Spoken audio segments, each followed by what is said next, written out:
espelhando um e falando pelo outro, não? Eu acho que o fone tá passando na roupa, Thaís, por isso que tá dando É, esse chiado. Será? Então é porque melhor assim, ó, segurar mesmo, não é? o da sua imagem está mutado, Sim. entendeu?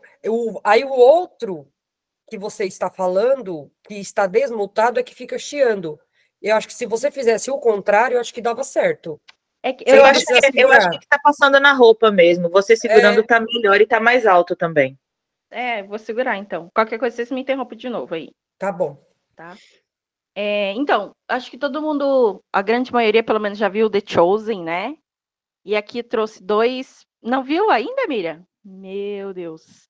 Ó, Não. esses dois personagens aqui da tela são esse com esse véu na cabeça é o Nicodemos. Fariseu, judeu, tradicional, como a gente conhece ali. E esse outro aqui, que tá em cima do cavalo, é o Galhos. Acho que é Galhos, né, Letícia? Letícia que é fã número 1 do The Chosen. O Galhos, ele é um general romano. Ah lá, ela falou que sim.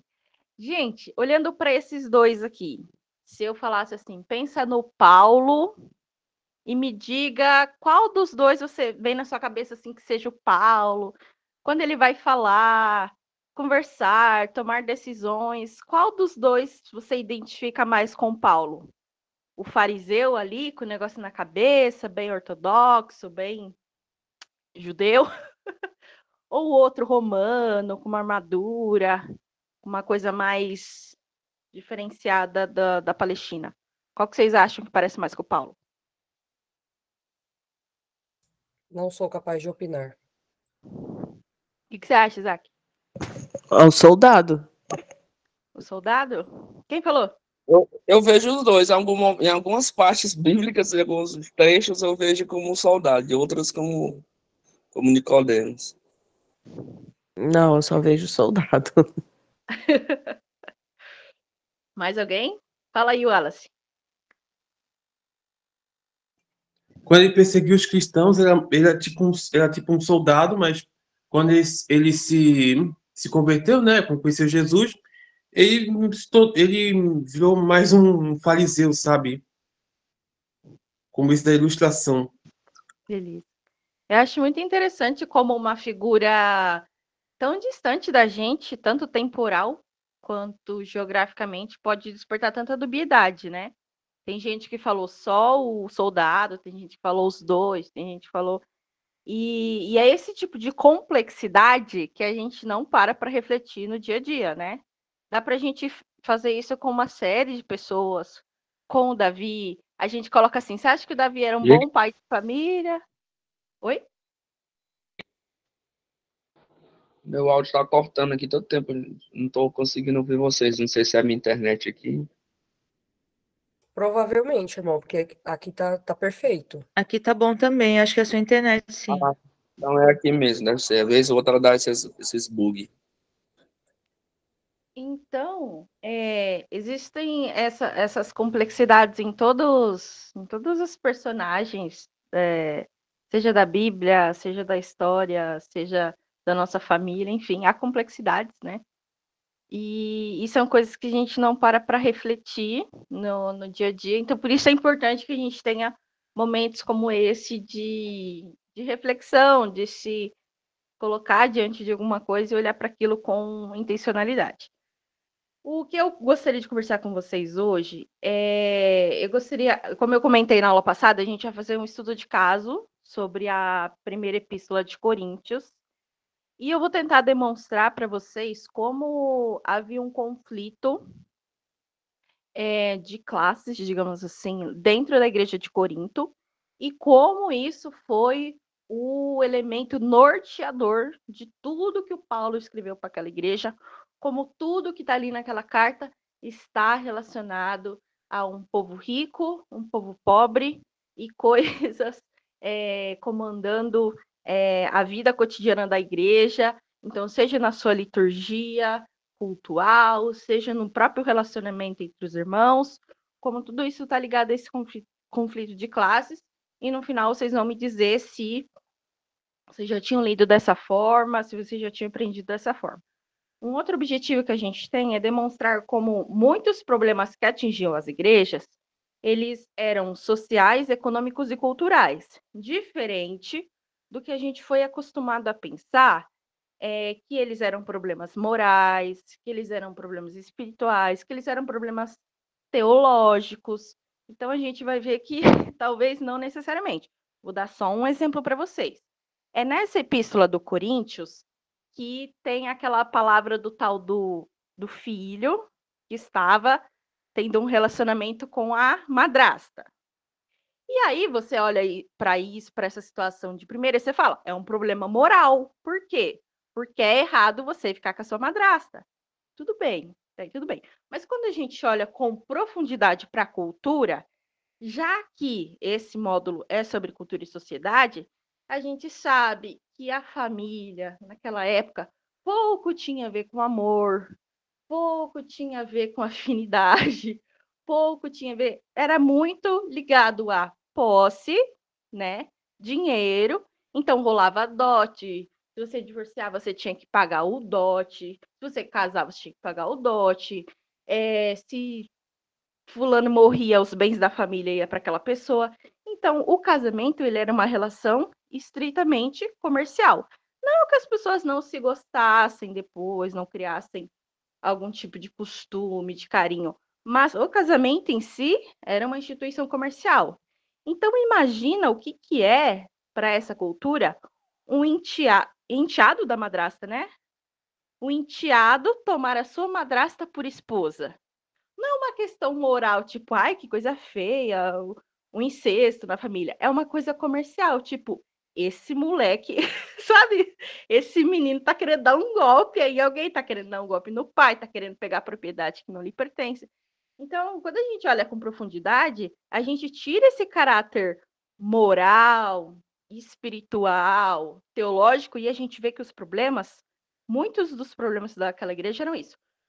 Daquela não apenas, de todas, né? Culturais, econômicos e sociais. E por fim, a gente consegue observar também nessa aula como Paulo utiliza elementos culturais greco-romanos e não cristãos ou judaicos para administrar problemas locais. É inclusive também nessa carta que o Paulo sai de Corinto e deixa lá cuidando o Apolo. E aí, mais uma vez, a gente pensa, nossa, o Apolo era um apóstolo escolhido por Deus. Nananana. Quando a gente olha para a administração romana do Império, a gente vê que é isso que acontecia. Uma pessoa ia, conquistava um território, implementava ali uma colônia e deixava um responsável romano, um Galius da vida, para cuidar daquela repartição do Império. O que o Paulo faz quando ele funda as igrejas? Ele repete essa administração romana e deixa alguém ali de sua confiança cuidando daquela repartição. Ah, Deus escolheu o Apolo porque ele era uma bênção? Não sei. Mas o Paulo não estava pensando nisso. Ele estava imitando ali uma forma de administração romana. E outras coisas. Por exemplo, a gente tem aquela listinha dos frutos do espírito, das obras da carne, que inclusive a gente vai ver um pouquinho de uma hoje. A gente pensa, nossa, então quer dizer que essa aqui é a lista dos pecados que vão me levar para o inferno? Não necessariamente. Quando a gente vai estudar a literatura grega, tem um nome para essas listinhas, é para alguma coisa, se alguém souber colocar aí no chat, o Wallace deve saber.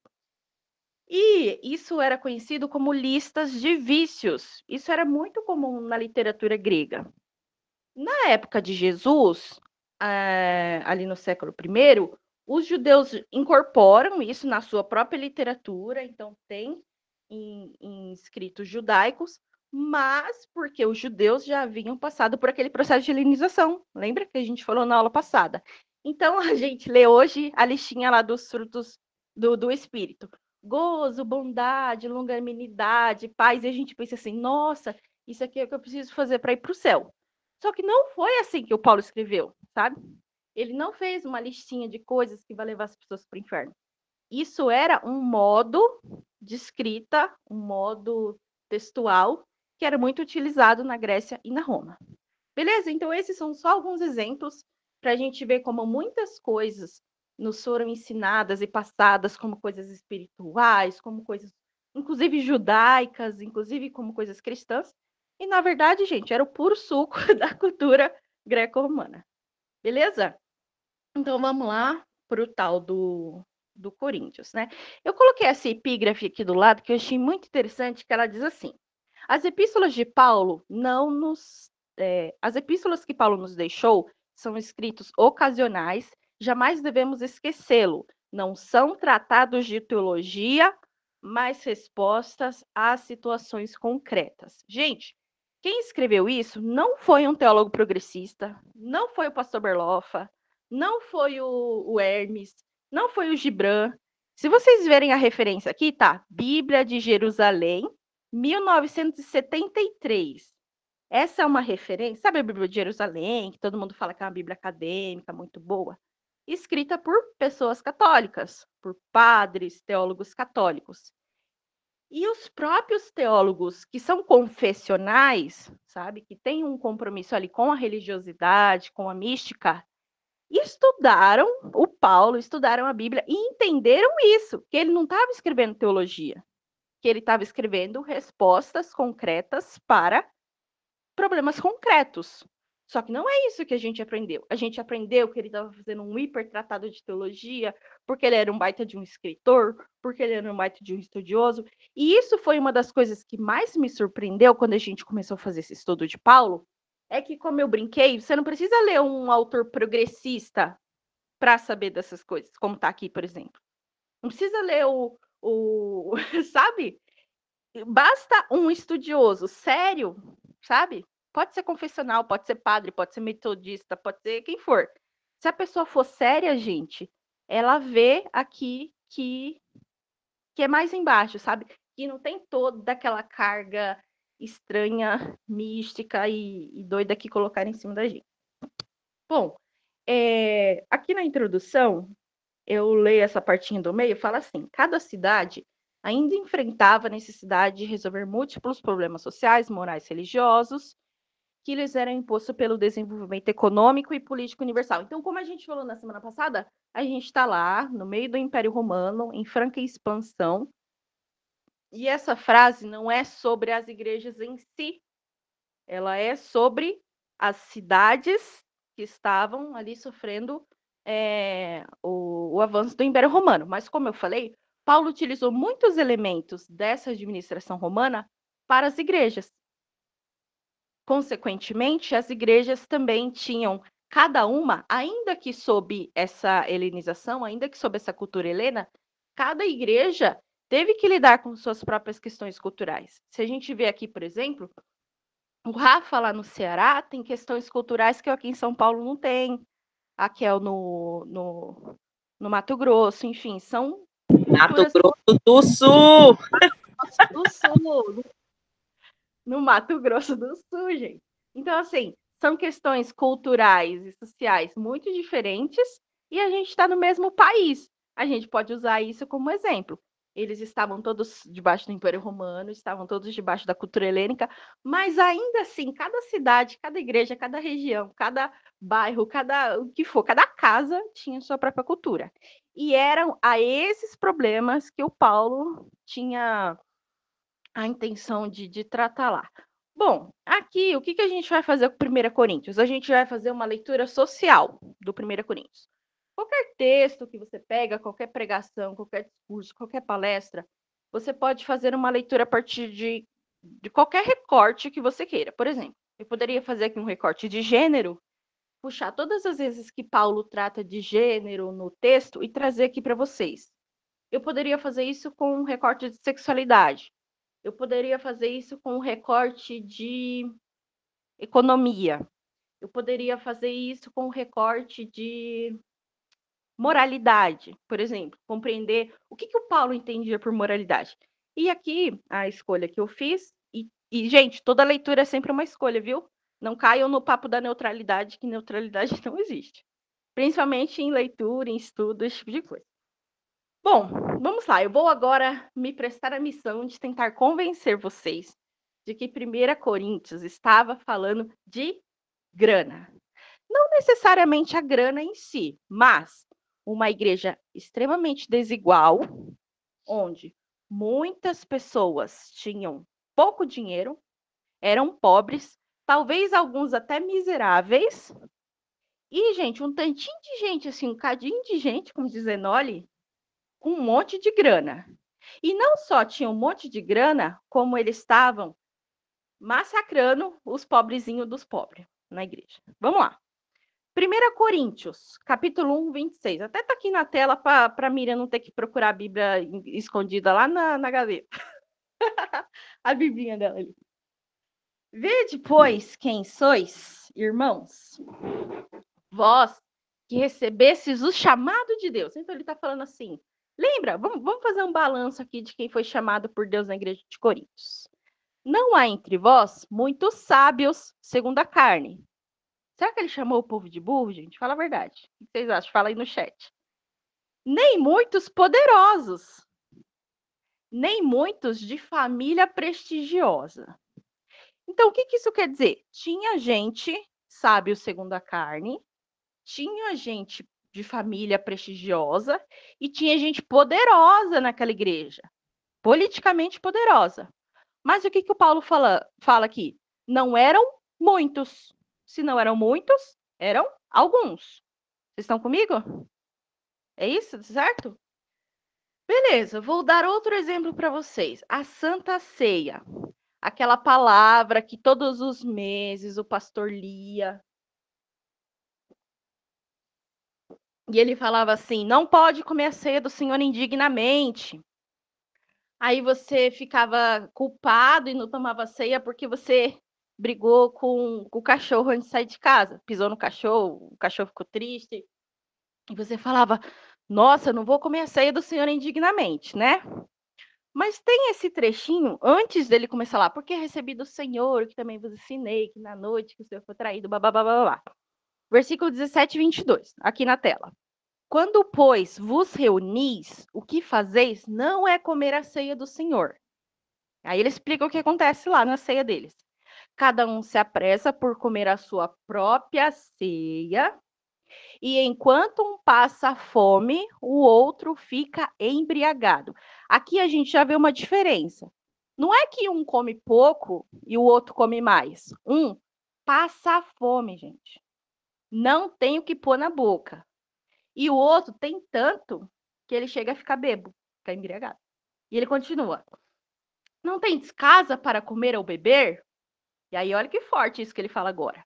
Ou desprezais a igreja de Deus e quereis envergonhar aqueles que nada têm. O Paulo está dizendo uma coisa assim. Não é só que vocês estão ficando bêbados, não é só que vocês são consumistas, não é só que vocês são gulosos, não é só que vocês estão consumindo mais do que vocês precisam. Vocês estão envergonhando aqueles que nada têm. Vocês estão desprezando aqueles que nada têm. Vocês estão maltratando essas pessoas. Vocês estão constrangendo essas pessoas. Essas pessoas estão em desvantagem quando estão perto de vocês. Vocês estão sendo injustos. É isso? E aí ele fala, o que direi? Hei de louvar-vos? Não, nesse ponto não vos louvo. Aí eu já imagino Paulo bem bravo assim. Vão todo mundo caçar suas casas para comer, seus filhos da mãe. Isso. E aí, vamos para o terceiro exemplo, que tinha essa tensão lá na igreja de Coríntios. No final do livro, já no capítulo 16, o Paulo pede umas ofertas. Eles iam recolher uma oferta para mandar para Jerusalém. E ele fala assim, ora, quanto à coleta que se faz para os santos, fazei vós também o mesmo que ordenei às igrejas da Galácia. No primeiro dia da semana, cada um de vós ponha à parte o que puder ajuntar, conforme a sua prosperidade, para que não se façam coletas quando eu chegar. Imagina vocês se o Paulo vem construindo uma carta xingando o povo por maltratar as pessoas que tinham pouco dinheiro, e no final ele falasse assim, mas todo mundo ajunta aí 10% e me dá. Não é isso que ele faz. Ele fala assim, cada um ajunta conforme a sua prosperidade. O que isso quer dizer? Quem tem bastante, vai dar bastante. E quem não tem nada, vai dar Nada. Porque é conforme a sua prosperidade. E todo mundo aqui que já foi pobre um dia, ou que é pobre, sabe que o pobre não consegue guardar dinheiro. Gente, pobre não tem poupança. Sabe? Pobre não guarda dinheiro debaixo do colchão. Porque o dinheiro do pobre é pro pobre comer quando? Hoje. Então, olha aqui o que o Paulo está falando. Cada um ajunte o que sobrar. Gente, alguém aqui tem algum dinheiro sobrando aí para nós fazer alguma coisa aí? Não tem. Então é isso. Ele tá pedindo o dinheiro aqui de quem tinha. Olha lá, o Wallace já falou o dedinho que não tem. Ele tava falando aqui, cadê? Eu tô procurando. Cada um põe à parte o que puder juntar. Se ele acabou de falar lá que tinha gente passando fome, que não tinha o que comer na refeição do dia, da ceia, imagina se esse povo ia ter dinheiro para juntar, para mandar para Jerusalém. Imagina se ele já falou lá no início, e é legal que esses exemplos eles estão por todo o livro, ó. Capítulo 1, capítulo 11, capítulo 16, estão bem distribuídos, para não dizer que eu estou forçando a barra, hein? Se ele acabou de dizer lá que não era muita gente que era de família prestigiosa, que era inteligente segundo a carne, e lembrem que a gente está falando de Grécia, como para eles tinha essa ideia de ser inteligente, de ser filósofo, de ser não sei o quê. E nem muitos poderosos. Então, agora, já pensou se o Paulo não viesse falando assim, não, mas ajunta aí o dinheiro, todo mundo tem que dar? Ia ser, no mínimo, contraditório. Acho que todo mundo vai concordar comigo. E, gente, um último exemplo para amarrar. Já dei 3, agora vou para o quarto. Se vocês não estiverem convencidos, eu vou jogar a toalha. No capítulo 4, ele tá bravo de novo com o povo. E sempre que ele fala dessa questão da desigualdade, eu percebo ele muito bravo. Aparentemente, o Paulo tinha um coração, sabe, generoso, não sei, vamos ver. E ele meio que zoa o pessoal, assim. Ele fala assim, ó, por quê? Quem te fez diferente? E o que tens tu que você não tenha recebido? Não estou falando com as minhas palavras aqui. E o que você tem que você mesmo não recebeu? E se o recebeste, por que te glorias como se não houvesses recebido? Tipo assim, se você recebeu, por que você está aí tentando levar vantagem? Se você também não tinha e você também ganhou. Estais fartos, já estais ricos, sem nós reinais. Tipo assim, vocês se acham os reis, assim, vocês se acham os poderosos. E quisera que reinasseis de verdade, para que também nós viéssemos a reinar convosco. Então, assim, era uma galera que se achava poderosa. Ah, já tô rico, já tô farto, eu sou rei. E o Paulo ainda dá uma zoada no final, assim, se vocês fossem rei de verdade, todo mundo ia ser rei, todo mundo... Que é aquilo que a gente falou de Atos, né? Que eles dividiam o dinheiro, e quem tinha em falta não tinha, porque eles repartiam conforme a necessidade. E aqui não, aqui ele fala assim, tem gente achando que é rei, mas eles são reis sozinhos, eles reinam sem nós, porque nós é pobre, e eles são super reis, poderosos e tal. E o legal, depois se vocês tiverem a oportunidade de ler o capítulo inteiro, esse é aquele capítulo que o Paulo fala que os apóstolos são tidos como a escória do mundo, não tem onde dormir, não tem, às vezes, o que comer. E aí o Paulo fala, né, sede meus imitadores. Só que aqui ele estava falando para o povo imitar ele nesse sentido de passe necessidade, abra mão do teu privilégio, abra mão disso que você esbanja, sede meus imitadores. Ele fala dele, fala do Apolo, que eles apanham, que o pessoal maltrata eles. Aí eles falam assim, sede meus imitadores. Olha só, eu tô vendo uma humildade do Paulo aqui, hein, gente? Será que não vai conseguir redimir ele um pouquinho? Bom, dei 4 exemplos aí para vocês. Espero que vocês estejam convencidos e convencidas minimamente de que essa, se não era a questão central ali na igreja de Coríntios, era uma questão muito importante. E ali, agora eu vou tentar ver com vocês se a gente vê como outras questões conversam com isso que a gente falou, sobre desigualdade, sobre muitas pessoas terem pouco e poucas pessoas terem muito, e como isso bagunçava ali a vida daquele povo, né?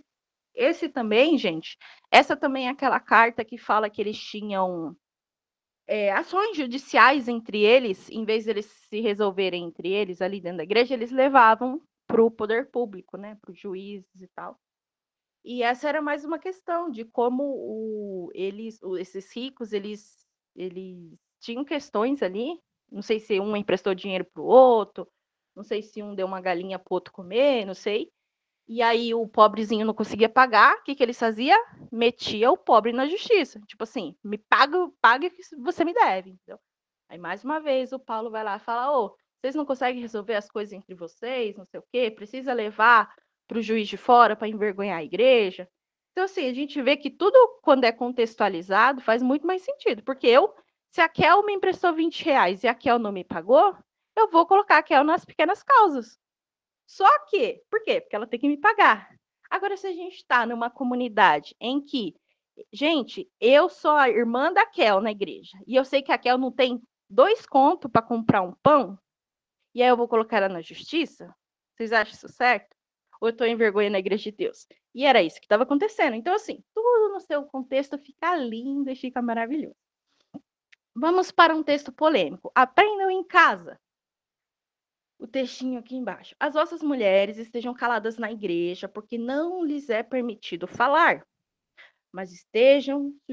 Esse Bzinho é de uma referência, tá? Estejam sujeitas, como também ordena a lei. E se querem aprender alguma coisa, interroguem em casa o seu próprio marido, porque é indecente que as mulheres falem na igreja. Vamos lá. Alguns autores e especialistas acham que esse texto é uma inserção posterior. Esses 2 versículos especificamente. E aqui eu até coloquei do lado para não esquecer quais os argumentos que ele apresenta para dizer isso.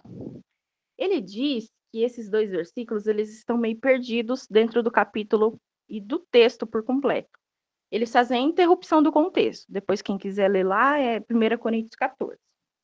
Ele traz um outro argumento de que essa ordem, essa sugestão do Paulo, essa orientação, contradiz a prática paulina, muitas vezes comprovadas, da participação plena das mulheres em todas as funções e atividades dos cultos.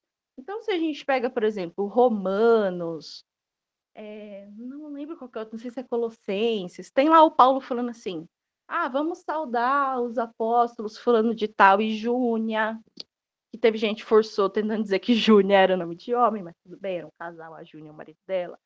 Tem a Priscila, tem o Áquila. Quando você vê lá Atos, você vê uma série de mulheres que são diaconisas, que são donas de igreja, dona no sentido assim, da igreja ser na casa delas, entendeu? E elas nem marido têm. Então, assim, o Paulo, ele tinha amigas que eram apóstolas, a Júnia, a Priscila, a Júnia era nome masculino. Pois é. Você dá um Google, não precisa ver negócio, você dá um Google, você vê que não é. Mas, enfim. Eu quero ver se sua mãe tem coragem de ter um filho e colocar o nome dele de Júnia. Vamos ver. Aí a gente vê se Júnia é nome de mulher. Para eles, tá, gente? Eu acho que não existe nome de homem e de mulher, tá bom? Mas é isso. Então, o Paulo, de diversas cartas e até mesmo no Atos, o Paulo está convivendo com mulheres que estão em posições de liderança em todas as igrejas, tanto de liderança como na diaconia, enfim. As mulheres participavam do culto de forma participativa, presente, e o Paulo sabia disso. Aí, o que acontece? Gente, essa carta é tão doida, essa de 1 Coríntios, depois vocês vão lá ler, que é muito da hora. Essa também é aquela carta que o Paulo fala, a mulher, quando for orar, quando for profetizar, coloca o véu na cabeça. O homem corta o cabelo. Essa passagem também que o pessoal lê bem doidona. Mas olha que loucura. O Paulo, ele acabou de falar, Kel, quando você for orar e profetizar na igreja, coloca o véu. 3 capítulos depois ele manda essa aqui. As mulheres fiquem caladas na igreja. Na mesma carta. Então, esse é um dos argumentos pelo qual os autores, esse autor especificamente, que é o Helmont Kuster, sei lá, usa para falar que essa pode ser uma inserção posterior. Mas eu fui além dos argumentos que esse autor apresenta e eu trouxe meu próprio argumento. Olha só como eu estou me achando. Que é baseado em tudo isso que a gente falou sobre classe, sobre desigualdade, que é... Olha aqui o que eu coloquei no cantinho aqui.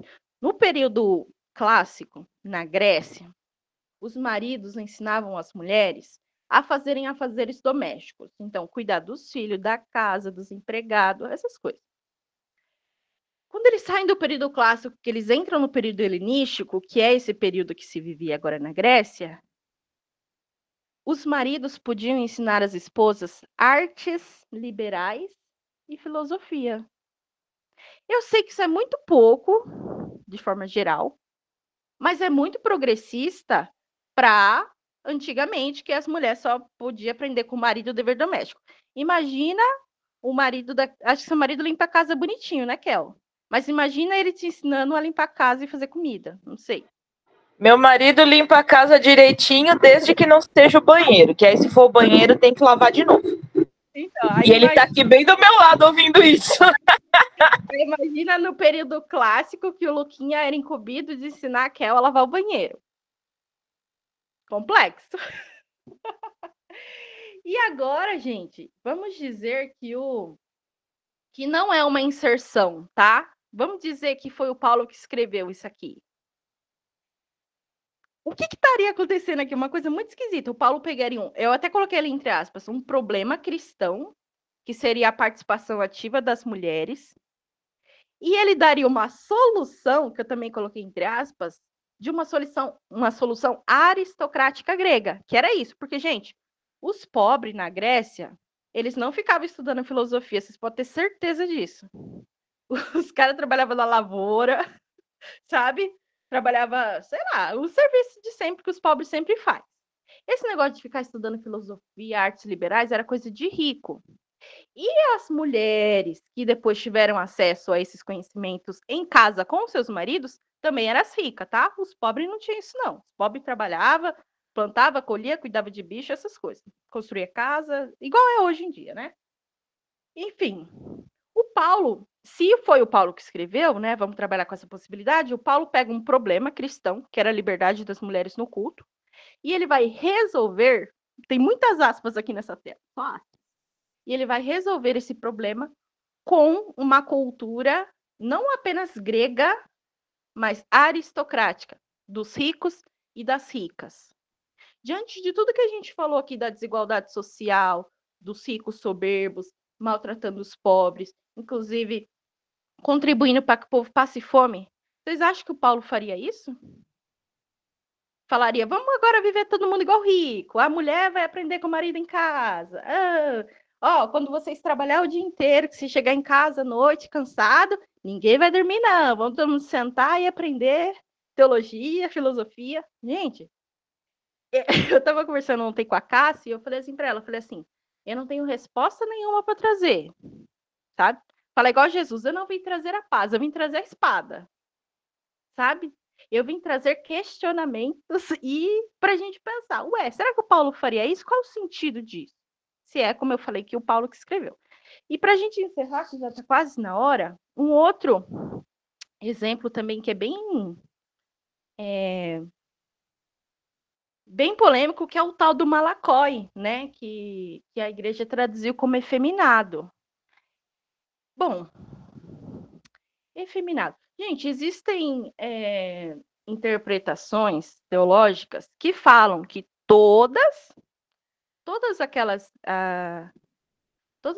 listinhas lá que eu falei a lista de vícios, que era o nome em grego, né, que eu esqueci lá, que nesse contexto de Coríntios, todas estavam ligadas à questão econômica. Até mesmo os beberrões, até mesmo os fornicadores, sei lá, a lista inteira lá. Existem linhas teológicas, se vocês quiserem, eu mando o artigo para vocês, que é muito interessante ler. Eles demonstram como todas essas listas de vícios, entre aspas, estão, na verdade, relacionadas a uma questão econômica. Vale a pena ler, é muito legal. Mas eu vou ler aqui só vamos tratar aqui só o do malacói para a gente ter uma ideia sobre isso. O versículo lá, 1 Coríntios 6.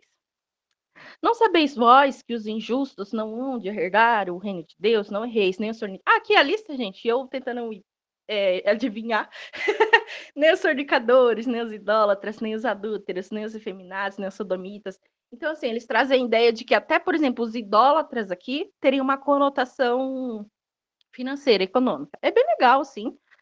Como a gente fala, nada disso que a gente diz é cravado, nada disso é isso, pronto, acabou. Tudo são hipóteses, porque a gente está trabalhando com textos muito antigos. Acho que todo mundo tem noção disso aqui, né?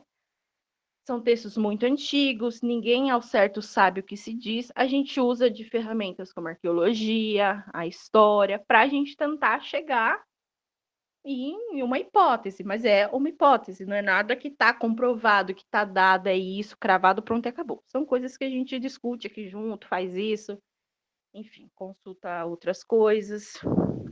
E aí, gente, um elemento importante na história, que é o seguinte, quando a gente vai se dar com um texto antigo, primeiro que tem a questão da tradução, e tem aquela frase célebre que diz que toda tradução é uma traição, né? A gente tem dificuldade em traduzir saudade para o inglês. Os caras falam, miss you, sinto sua falta. Sinto sua falta não é igual saudade, gente. Não é verdade? Miss you, que miss you o quê? É saudade, entendeu?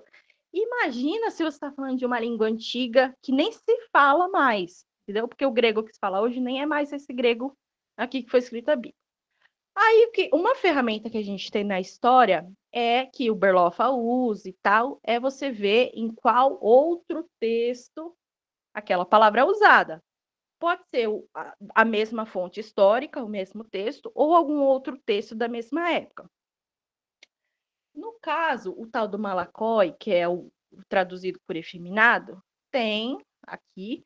Eu fiz um print, acho que o Marcos está aí, nosso querido site nep.org, que ele tem essa ferramenta de concordância bíblica. E tá lá em Mateus, nossa, ficou bem pequenininho. Mateus 11:8, falando das roupas finas do João Batista, e em Lucas 7:25, falando das roupas finas do João Batista. Só que, gente, olha aqui para a tela, por favor, aqui nessa lista mesmo, que tá o Mateus, Lucas e Coríntios. Olha que engraçado. Quando você leu a palavrinha lá em destaque, tá finos, roupas finas, embaixo efeminados. Eu sei que o Berloffa sempre fala isso, só que quando você vê, não é diferente? Quando você vê aqui, não tem uma cara de forçação de barra, assim? Porque tudo bem, é finos. Mas olha aqui, ó, e do lado tem em grego, ó, malacói. E aqui tá finos, roupas finas e efeminados. Para você ver, eu acho que essa ferramenta visual é muito legal porque ela demonstra como a contradição ela é evidente, escancarada. Aí, beleza. O que significa literalmente o malacói? A gente sabe. Aí eu coloquei até aqui do ladinho, ó. Se a gente fosse ler de forma literal, como que seria? Aqui em cima. Não vos enganeis, nem os de afinidade incerta, que é a definição mais aceita, nem os moles, que é uma segunda definição, nem os macios para... Porque essas são as três definições ao pé da letra, assim, de afinidade incerta, mole e macio para tocar. Se a gente for fazer essa conexão com a roupa do João Batista, que é essa ferramenta da historiografia para a gente ver o que significa um texto antigo, um termo em um texto antigo, a gente vai falar assim, não vos enganeis, nem os elegantes, nem os sofisticados, nem os primorosos, nem os delicados, nem os finos, nem os chiques. Aqui eu peguei todas as...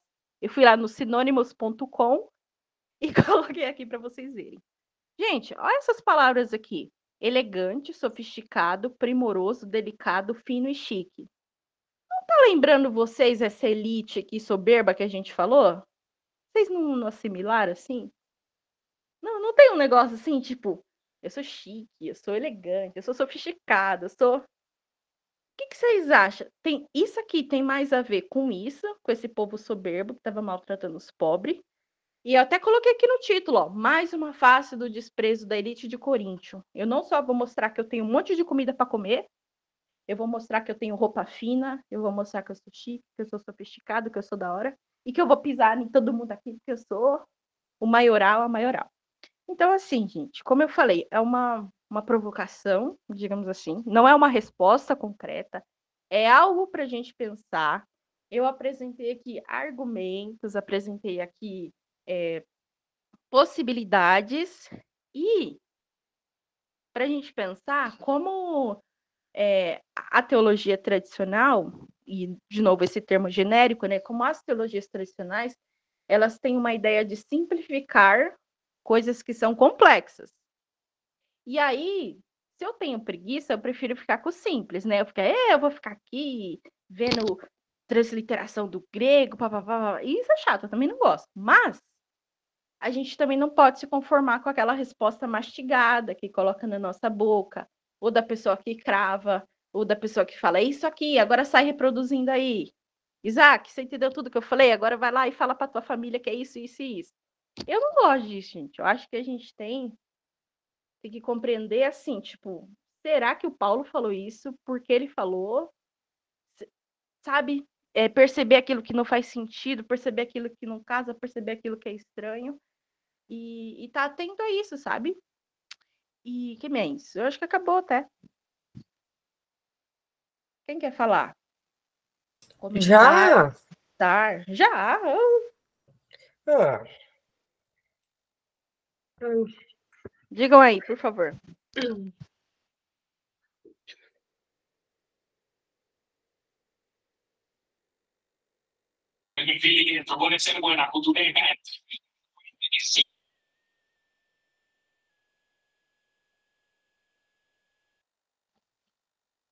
Deixa eu ver quem levantou a mão. Acho que foi o Wallace. Não, agora baixou. Wallace, pode falar. Bom dia a todos, todas e todes.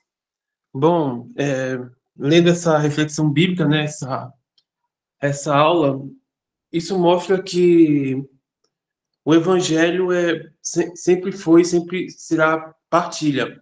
Vendo as leituras bíblicas de Paulo, né, e que sempre as Sagradas Escrituras sempre denunciou o acúmulo desnecessário de riquezas, né,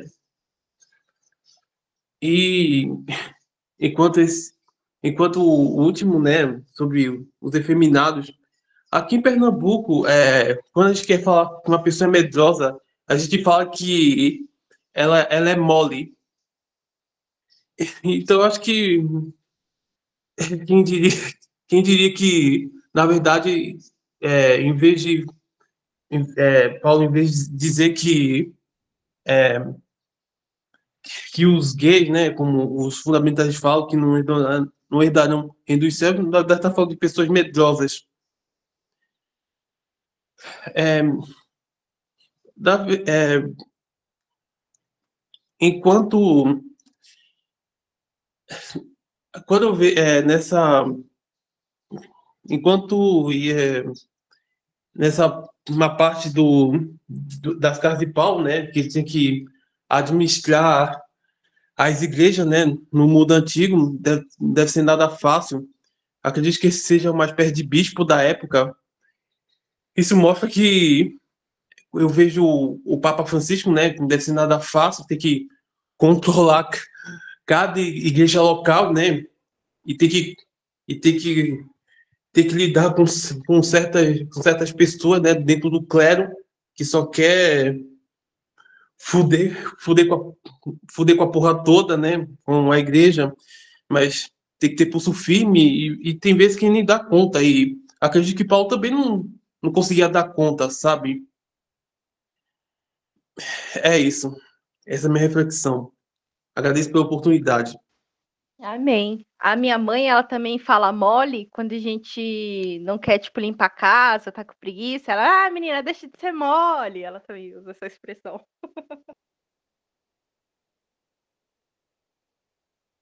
Acho que a gente tá no pecado do povo lá de Coríntios. Fala, Isaac. Só pensando aqui, tá aí, sobre essa última palavra, essa última partezinha que tu falou agora sobre o Malacói, né? E eu pensando aqui, será que essa palavra, não sei se cabe lá ao grego, que ela não pode ser uma palavra polissêmica, que ela pode ter vários significados, por isso várias traduções.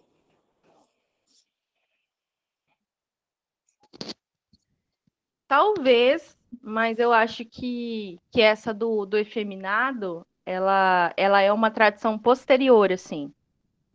Não que o Malakói não tenha, inclusive nessa ferramenta que a gente usa de transliteração, ela coloca lá sentido pejorativo, homossexual, ou seja lá o que for. Só que esse significado não era da época em que o texto foi escrito. Esse significado foi atribuído à palavra posteriormente, entendeu? Na época, podia ser, tipo, como a gente falou, de afinidade incerta, macio, blá, blá, blá, blá, blá, e enfim. Então, tem esse significado, mas muito posterior à escrita do texto. Entendi. Inclusive, na transliteração, tá lá no dicionáriozinho, bem explicadinho, tipo, sentido pejorativo.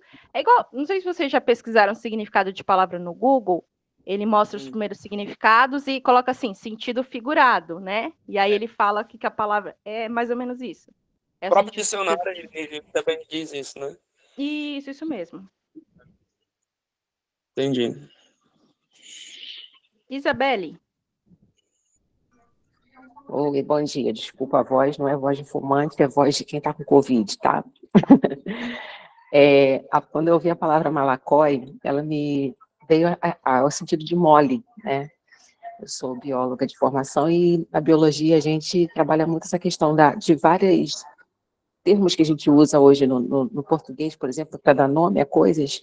A gente pega palavras do grego e do hebraico, né? Não, do grego e do latim, desculpa, e forte, tipo rinoceronte, aquele que tem chifre no nariz, tá? Malacói me lembrou de um exame que eu fiz.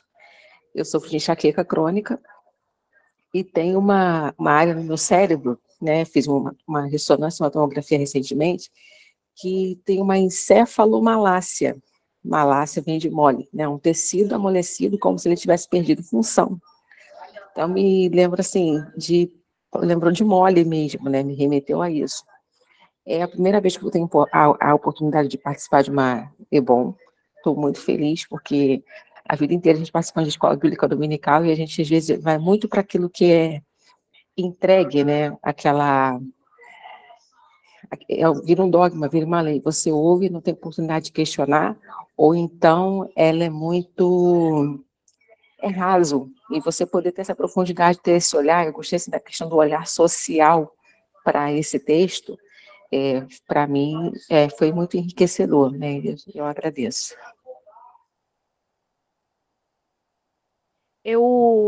Essa epístola de 1 Coríntios é uma das mais longas do Paulo, ela tem 16 capítulos, mas eu recomendo que vocês leiam depois, se quiser, se não tiver nada para fazer, porque eu acho que vocês vão perceber essas coisas que a gente falou, porque aqui eu trouxe textos não isolados, mas assim, versículos, né?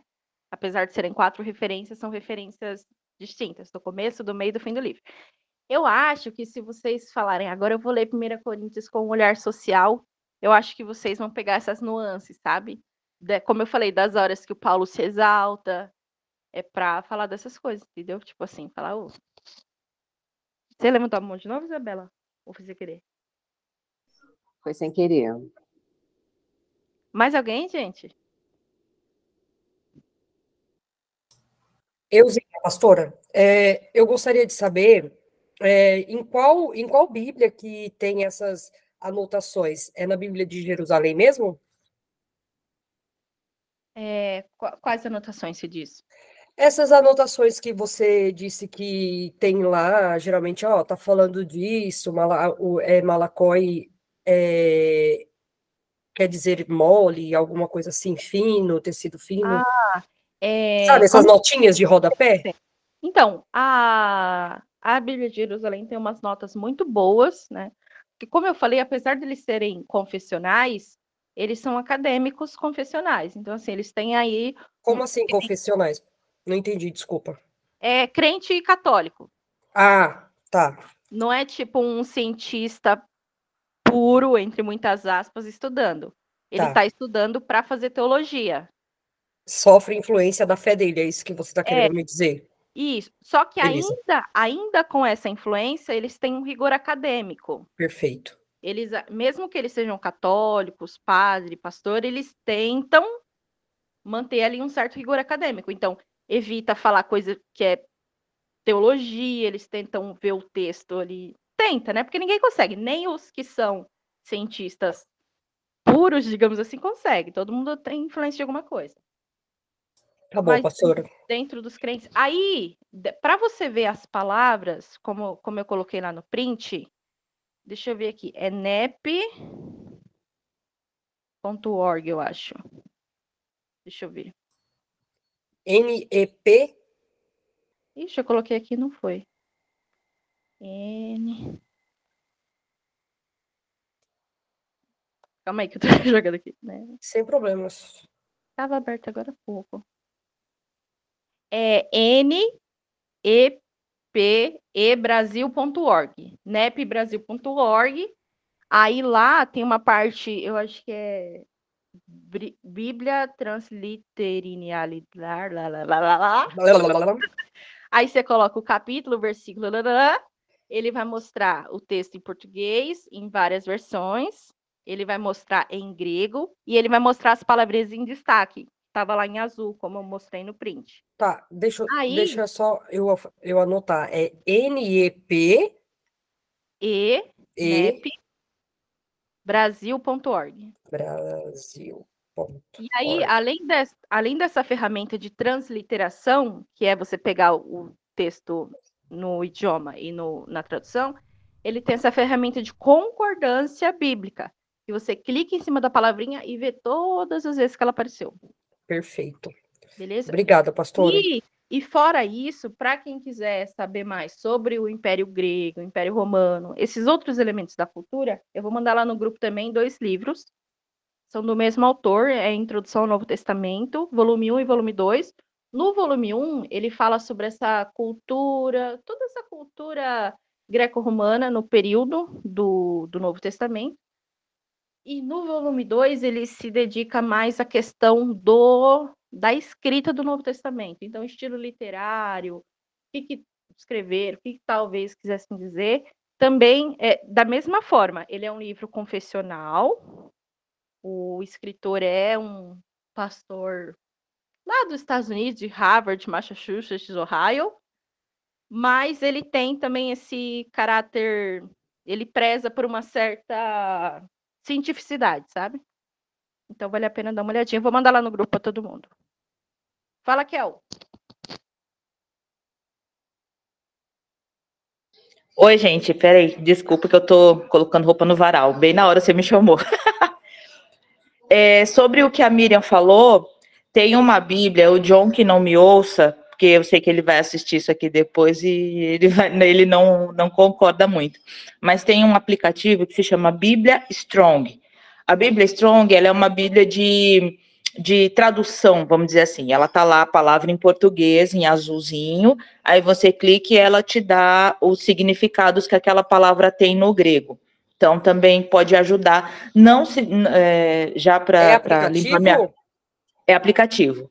Para limpar minha barra com o John, eu acho que você não deve usar ela como verdade absoluta. Mas é importante você saber, aquela palavra em português, na verdade, o grego poderia querer dizer várias coisas. Então, tem a palavra em português, como ela é escrita no grego, e os significados, possíveis significados que aquela palavra pode ter. Eu acho bem legal essa Bíblia para me tirar algumas dúvidas.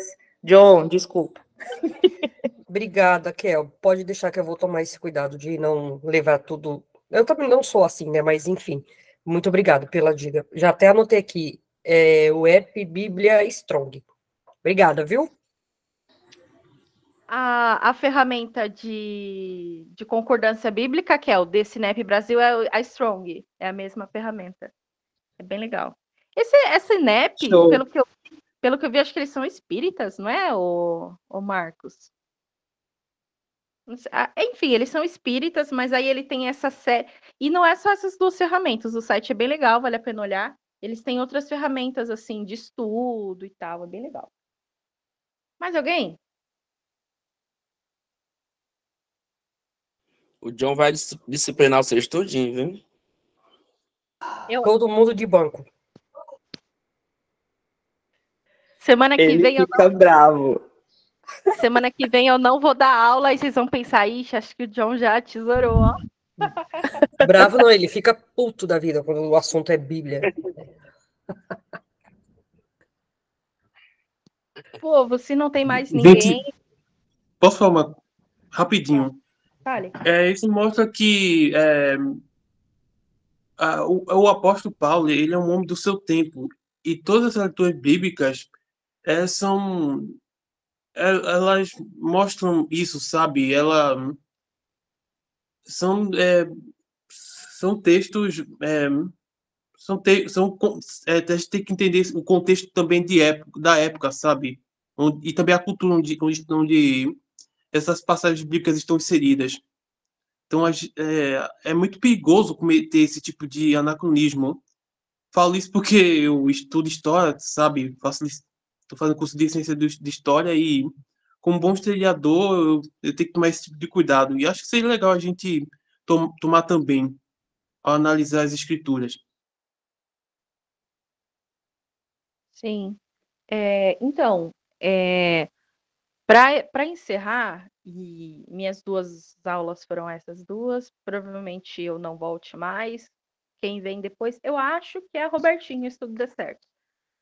Mas, pegando um gancho nisso que o Wallace falou, é muito importante que a gente analise o tempo, é muito importante que a gente analise a geografia, mas o que eu mais tentei passar para vocês, assim, nessas 2 aulas, na aula passada e nessa, e eu espero que tenha ficado claro, é que ainda que você esteja olhando para a geografia certa, olhando para o tempo certo, ainda assim vão existir uma série de nuances.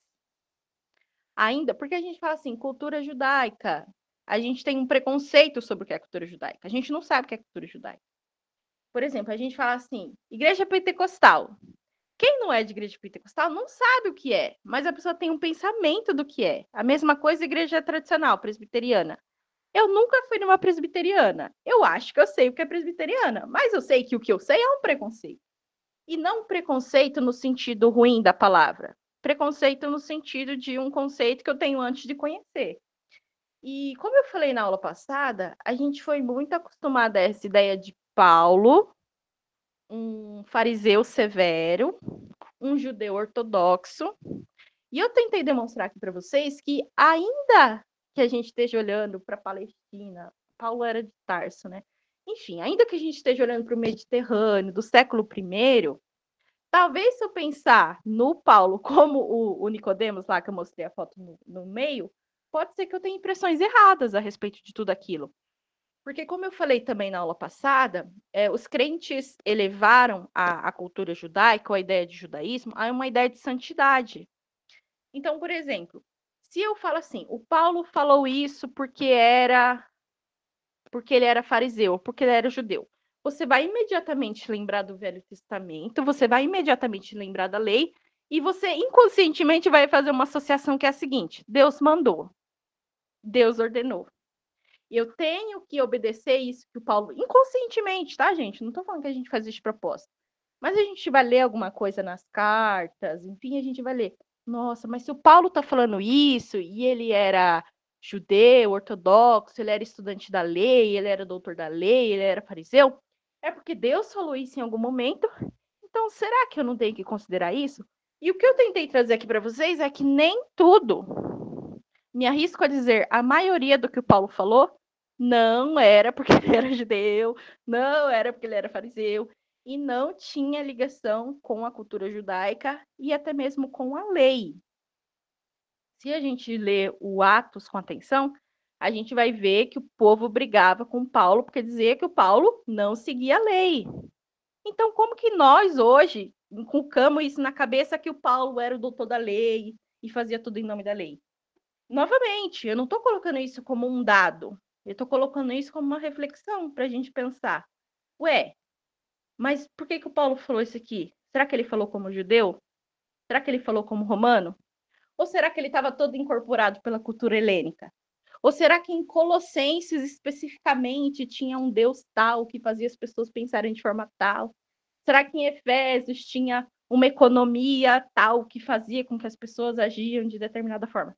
Então, assim, há complexidade e há diversidade. E se a gente não encarar dessa forma, a gente vai ficar, como acho que Isabelle falou, naquela mesma ideia assim, da escola dominical antiga, de você vir aqui, eu mastigar o negócio, ou quem estiver dando aula, e você sair reproduzindo. E não é a nossa ideia. A nossa ideia é que a gente crie novos pensamentos, possibilidades, interpretações. Muito obrigada, gente, todo mundo que esteve aqui. Agradeço de coração, foi muito bom para mim. Alessandro quer falar. Fala, Alessandro. Bom dia, pessoal. É só fazer uma sugestão aqui. Quem quer estudar o texto grego mesmo, tem um aplicativo chamado Sword Project. Acho que está na internet como crosswire.org.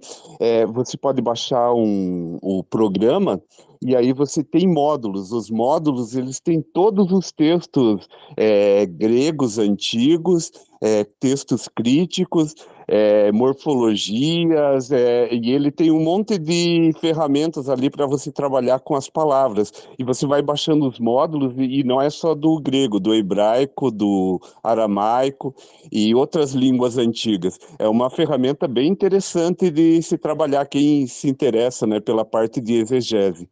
Então, e é gratuito. Qualquer um pode baixar para o computador e ir baixando os módulos. É só uma sugestão mesmo.